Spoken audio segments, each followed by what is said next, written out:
स्वतंत्र भारत की चुनौतियां एवं विकास, ये शीर्षक है हमारे कक्षा 8 की किताब से पाठ 11 का, जिसका हम अभ्यास कार्य आज के वीडियो में करेंगे।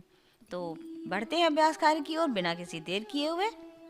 पहला अभ्यास कार्य है बहुविकल्पीय प्रश्न। भारत स्वतंत्र हुआ कब हुआ?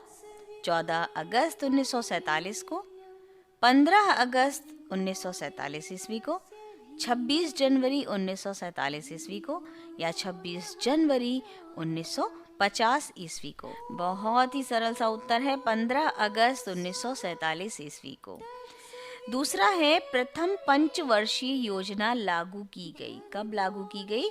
1 अप्रैल 1951 में, 11 अप्रैल 1952 में, 11 अप्रैल 1951 में या 15 दिसंबर 1952 ईस्वी में?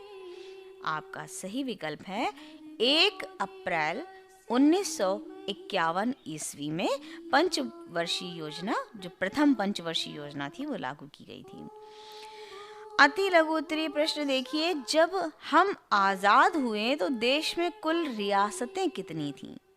तो याद कर लीजिए, जब हम आजाद हुए थे तो देश में कुल 562 रियासतें थीं।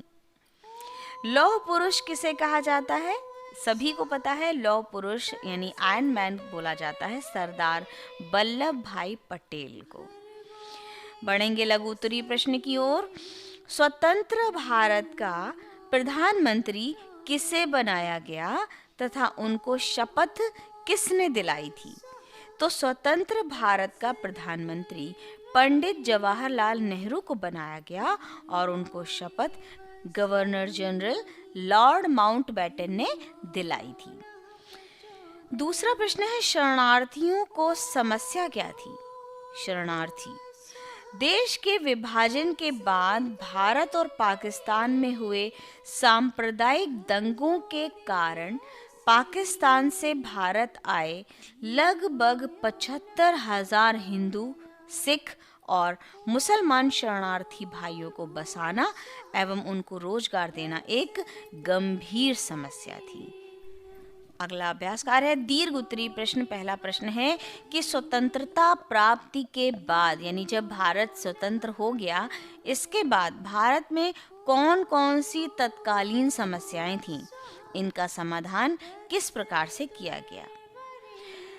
स्वतंत्रता मिलने के बाद भारत को निम्नलिखित समस्याओं का सामना करना पड़ा। पहली थी कि शरणार्थियों की समस्या।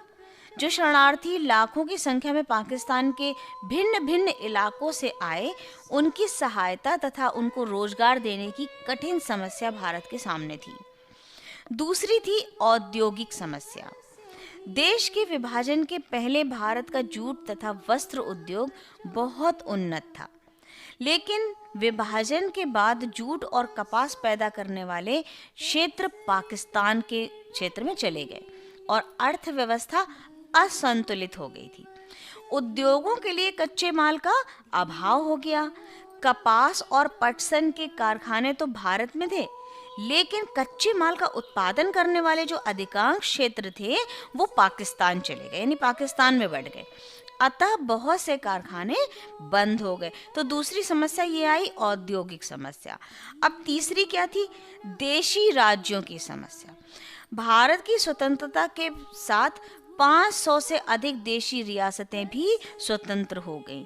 इन रियासतों को भारतीय संघ में शामिल किए बिना भारत की स्वतंत्रता अधूरी थी। और चौथा था खाद्यान्न की समस्या। देश के विभाजन से गेहूं और चावल पैदा करने वाला काफी सारा उपजाऊ क्षेत्र जो था वो पाकिस्तान में चला गया। इस प्रकार भारत में नहरी सिंचाई करने वाले क्षेत्र भी कम रह गए। अतः भारत में खाद्यान्न की समस्या भी पैदा हो गई। और पांचवी समस्या थी कि परिवहन व्यवस्था का तहस नहस हो जाना। परिवहन व्यवस्था जो थी वो तहस-नहस हो गई थी। ज़रूरी चीज़ों को एक स्थान से दूसरे स्थान तक पहुंचाने में कठिनाई आई। तो इन 5 समस्याओं का सामना जो था वो भारत को जस्ट स्वतंत्रता मिलने के बाद करना पड़ा। अब इसका समाधान क्या खोजा गया? सरकार ने करोड़ों रुपए खर्च करके शरणार्थियों को बसाया। पंचवर्षीय योजनाओं के द्वारा खाद्यान्न, औद्योगिक तथा रोजगार समस्याओं को हल किया गया। सरदार पटेल के प्रयत्नों से देश का एकीकरण हुआ। सितंबर 1961 ईस्वी में सैनिक कार्यवाही करने पर पुर्तगालियों ने गोवा, दमन और दीव, दादरा और नगर हवेली को भारत को सौंप दिया। तो ये था इसका समाधान। यानी स्वतंत्रता प्राप्ति के बाद भारत को 5 समस्याओं से जूझना पड़ा और इनका समाधान भी निकाल लिया गया। तो यहीं पर समाप्त होता है हमारा ये छोटा सा अभ्यास कार्य। हम जल्दी ही मिलेंगे अगले वीडियो में अगले अभ्यास कार्य के साथ। तब तक के लिए अपना विशेष ध्यान रखिए। हमारे वीडियोस अगर आपको पसंद आते हैं तो लाइक कीजिए और ज़्यादा से ज़्यादा शेयर कीजिए ताकि अन्य बच्चे भी इन वीडियोस का लाभ प्राप्त कर सकें। खूब पढ़ें, खूब पढ़ें। और आपको बताते हुए हर्ष हो रहा है कि ये हमारा इतिहास का लास्ट चैप्टर था। खूब पढ़ें, खूब पढ़ें। Thank you.